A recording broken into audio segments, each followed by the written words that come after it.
millions and millions of people living in castles. You already have everything you need inside. It's already here. You already have it. And so we have to understand that slicing things into tiny little pieces isn't the answer for freedom.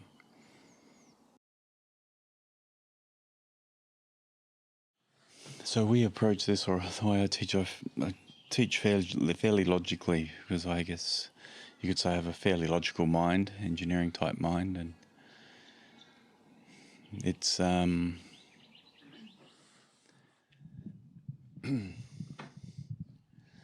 that's not necessary, as in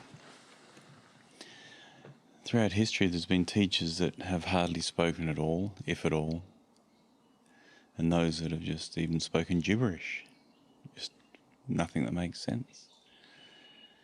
And so it could be a natural assumption, if you're not careful, that everything has to be super logically laid out so that you can understand it, so that you can flower, find out what you are. But it's not actually true. It's not actually essential. It's just the way we're doing it. Why? Because most of us are raised, the Western mind is the strongest function on the planet right now, pretty much. And so this is the current modality, where I to sit here silently or to speak gibberish. You guys probably wouldn't like it, and that's okay. And I don't really want to speak gibberish either. So. But to know that that is something that has worked in the past, has been successful. It doesn't have to be this mental, logical progression. And because we have far more education in the modern world than we've ever had, this is more the modality. In the past, hardly anybody went to school. People didn't even own pens. They didn't know how to write. They didn't know how to read. And so it was very different modalities. It's just that we're very much locked into intellectual slicing the world into little pieces so we can understand it, but in that process missing the whole, missing the primordial, the prior. We slice things into 10,000 pieces and we still don't know what's going on. So this is somewhat of a failure too, because the whole consciousness of humanity is pushed into this direction. And we get more and more and more technologically advanced until we can't even control it. We're too dumb to control it. AI is already choosing to hurt people than to be turned off already, and it's only in its early stages. It's already protecting itself. It's already prepared to kill. And we created that. We built that. This is the direction of slicing things into tiny bits and becoming more ignorant, while thinking we're getting wiser.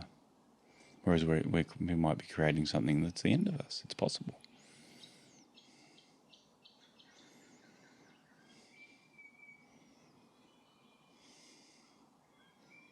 And we're in a race to do that. All the countries are racing each other, so the safety measures have almost dissipated. We'll fix it later. No, you won't.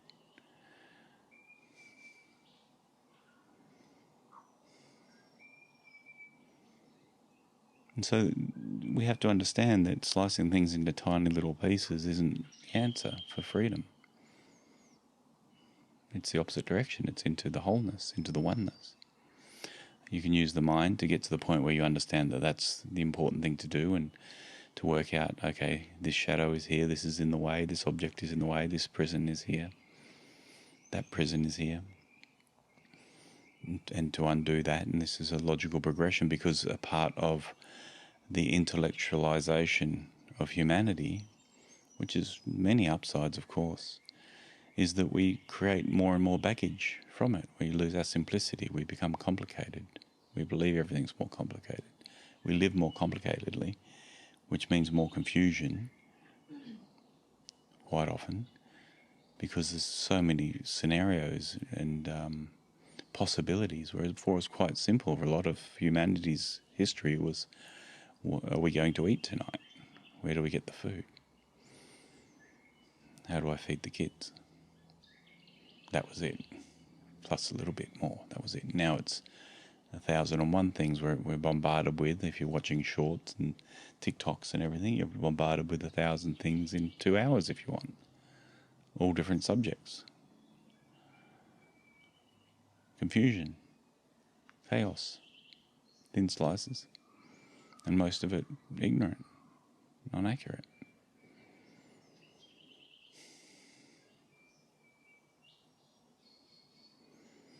And so just to understand that this isn't the only way that we're doing, but it is a way, and probably the most pragmatic way, or practical way, at this stage and where we are located.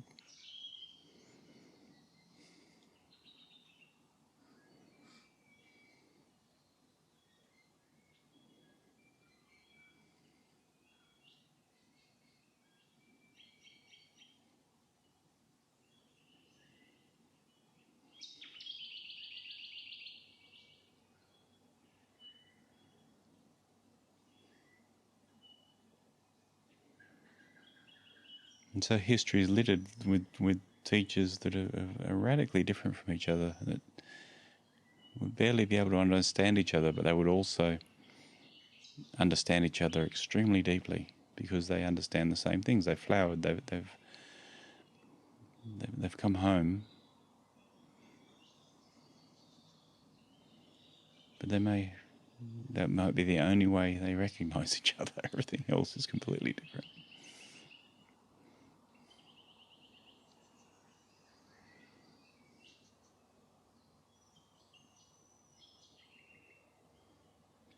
And so that leaves you with room for you to be you, because your flowering can be your flowering and it will happen with inside you. And it'll be your experience, not my words, not my ideas on how to get you there or any of this. It'll be your internal experience. And it doesn't have to be like the way I present it. These are just pointers. They're just pointing at something, showing you something.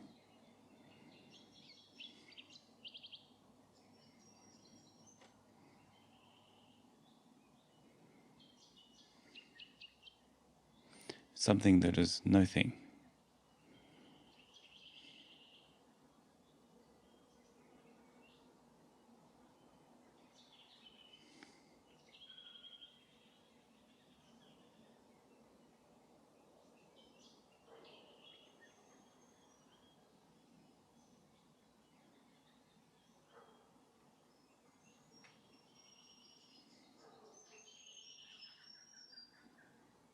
And it's beyond simple. It's prior to simple.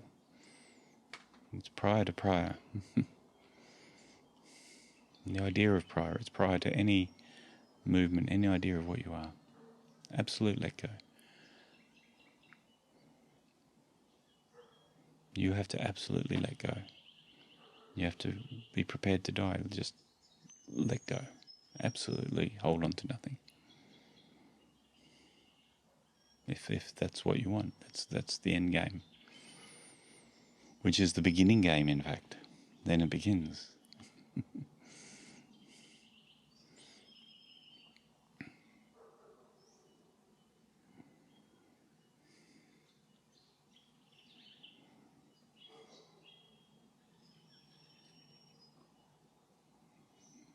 The survival mechanism ends and life begins.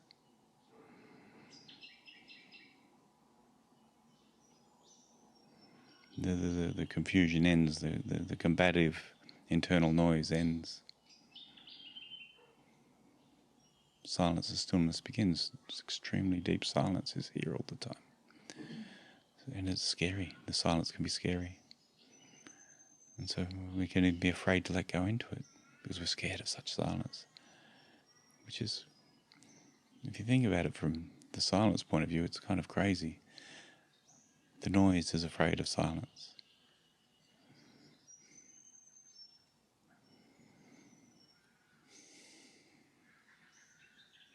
The noise is afraid of silence.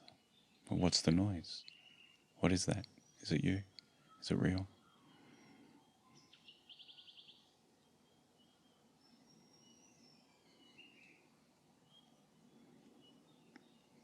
And so that's what we do, isn't it? What is that noise?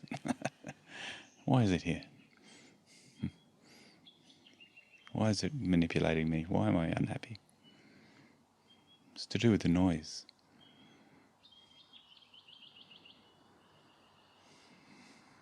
No noise, no problem.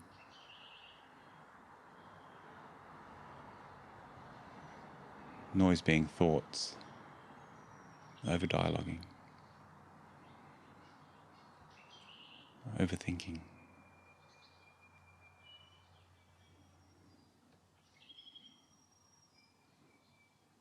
Craving, aversion.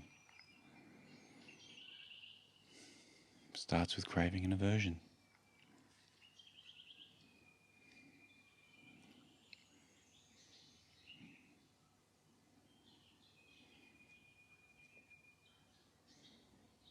A very subtle noise, isn't it? A little yearning, a little avoidance. And it builds from there.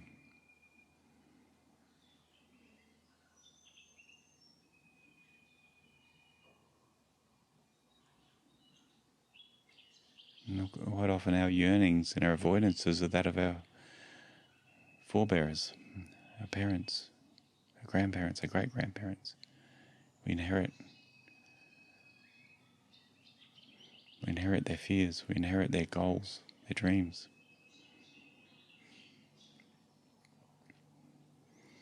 And the survival mechanism mixes in there. And we create somebody we call me, and we suffer. And people address us as you and me and I and them. And so we believe it entirely.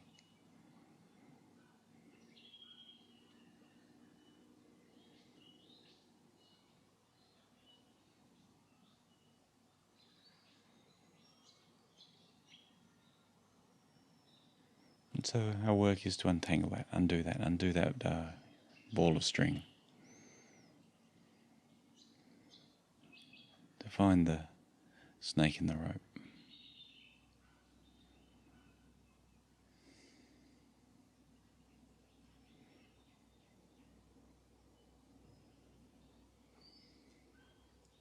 And see that it's illusion, see it's not real. You dreamt it. Your fears dreamt it.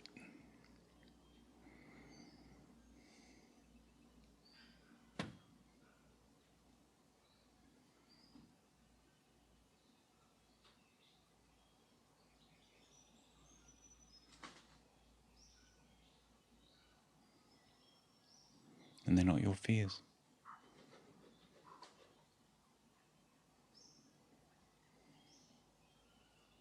It's just fear itself.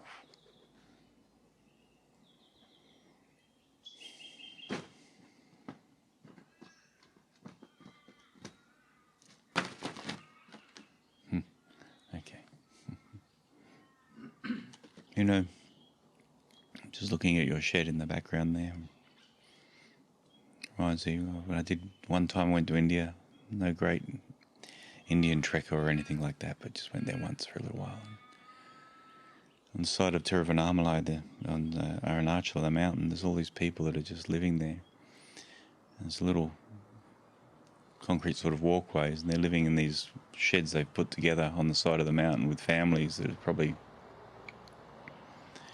the size of what's behind you, that little square behind you. They're living in there on the side of the mountain. It gets up to 50 degrees heat, no air conditioning, no running water. And just how lucky we are, huh? But also, from their perspective, they're also feeling very blessed. They're living on the side of Arunachala. So we have the god of materialism, where we need big things, fancy things. And they were interested in the god of gods.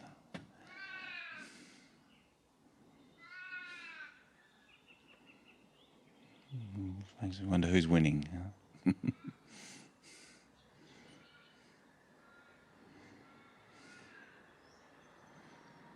All our attention's on bigger, better, more.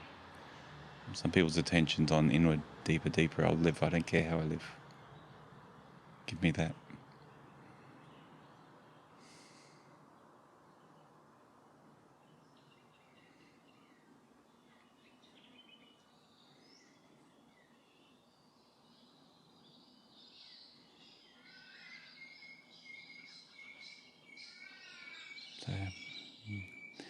Let's use the blessings wisely of this life, which I think we're doing here. Just to maybe think how I could live in that shed indefinitely without a problem. It'd be so simple. I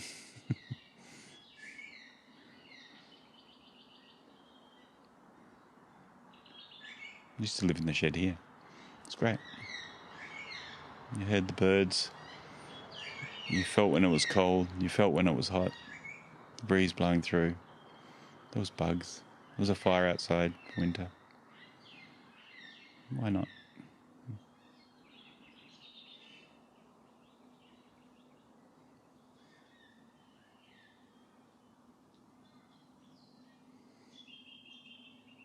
So simple. We go build these big houses and we got mortgages and we go and surround ourselves with people that have no of our same interests, also desperate to pay off their mortgages and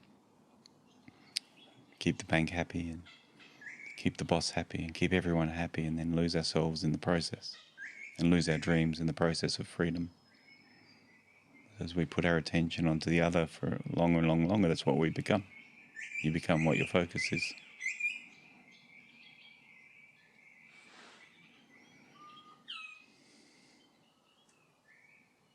Your life is what you focus on.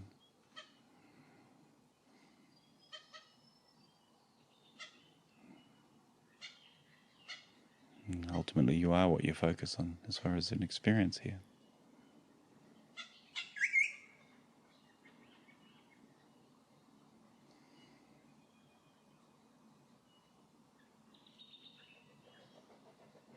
So, focus wisely, I would say. Hope you have a priority structure. It's true. Because you can always live in a shed with a bag of rice if you have to. And if you find freedom, that'll be a luxury. You'd be absolutely fine with that.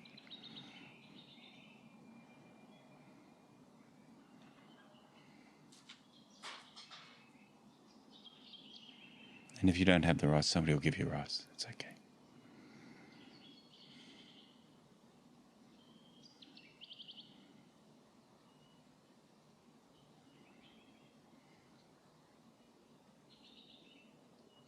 And you'll be living true. That being said, we can live true with the luxuries, but they can't come first. They cannot come first.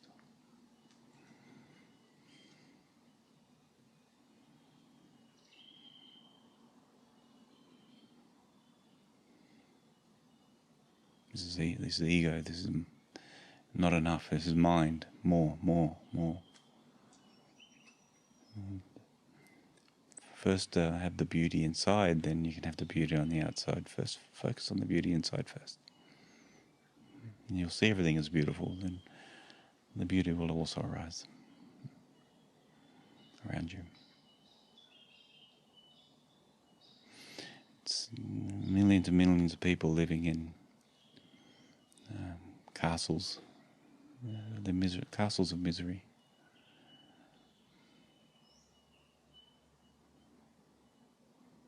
A life dedicated to defending the castle.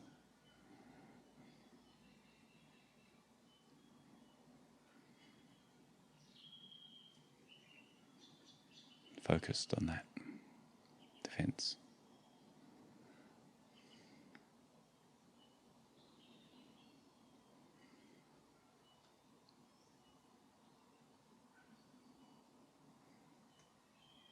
You already have everything you need inside. It's already here. You already have it.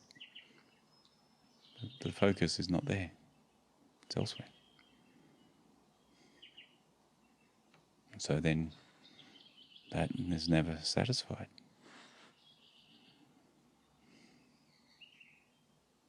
That's the trap.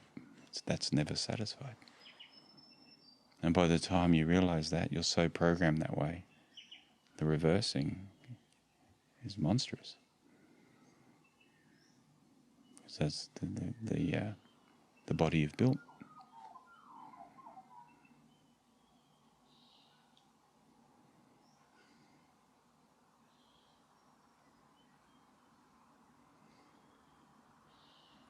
It's like Chinese medicine. Every year you're ill, it's a month to repair.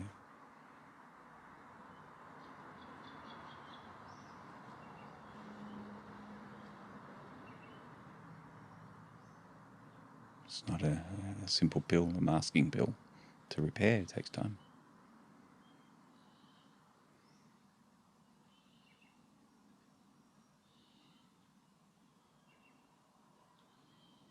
In all but the rarest of cases, anyway.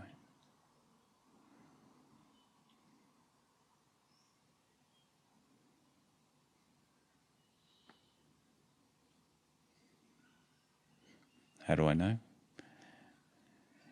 Because I did it. And, so I had to, in this path, I had to be extreme to counter that. And few have that extremity in them.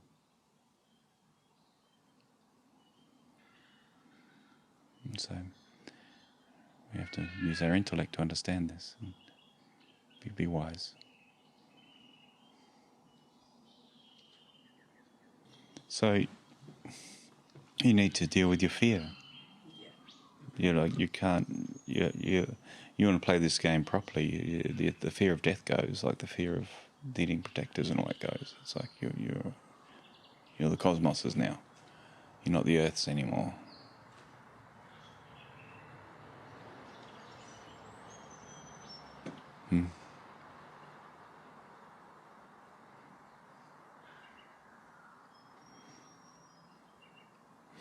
Somebody living unconsciously, as best as I can tell, is a tool of the earth, like the trees are, and everything is. They're just moving versions of trees, moving to and fro. And it's a craving and aversion world. And we have to transcend that, go beyond that. And that means fear. You're afraid of not being attached to the earth, moving upon it.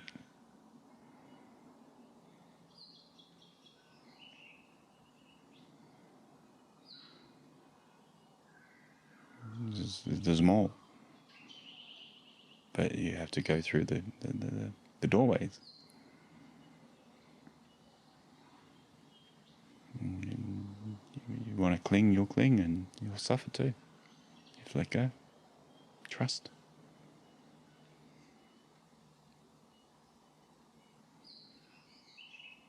And you can be here as well, wonderfully, beyond current comprehension.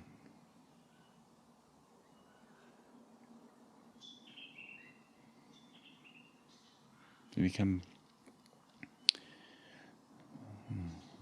return to something much faster.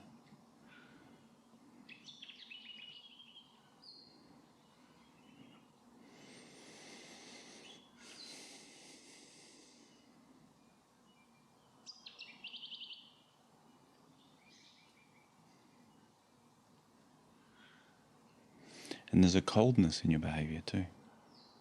It's of the mind. It's not of the heart, right? A loved one is sick, you go cold. You contract.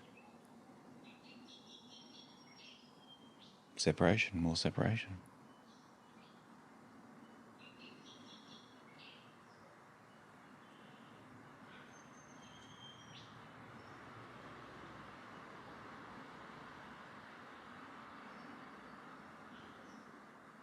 So it means you're codependent still. You're not standing alone. You're not an island. Self-sustaining island. And if the island gets washed by the seas, the island gets washed by the seas. Doesn't mean you go look for that, or you necessarily allow that to happen. You can move, but if that's what God's got in store, that's what God's got in store. That's how it is. It's going to happen sooner or later anyway.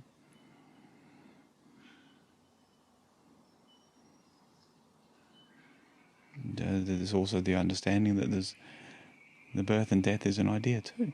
You're infinite. Where's the birth and death? It's just chapters of consciousness.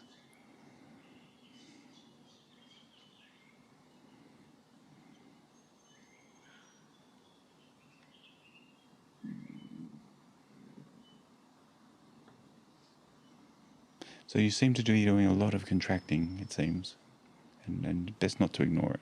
Best to go find out why, because you can just get stuck in these almost living bardo states of everything, like the Advaita crew do. Is I'm home, I'm there, and all the rest of it. But they're in a very narrow line where if they step off it, they get triggered. And that's not it. It's not even close to it.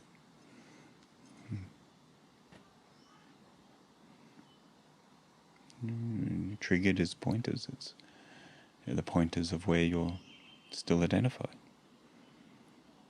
Absolutely. That's why we play with those a bit here, because that's the telltale of why you left your heart.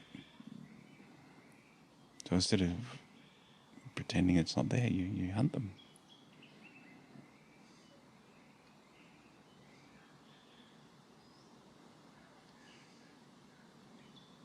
If you want a speedy recovery from the ego and its little adventure it's taking you on.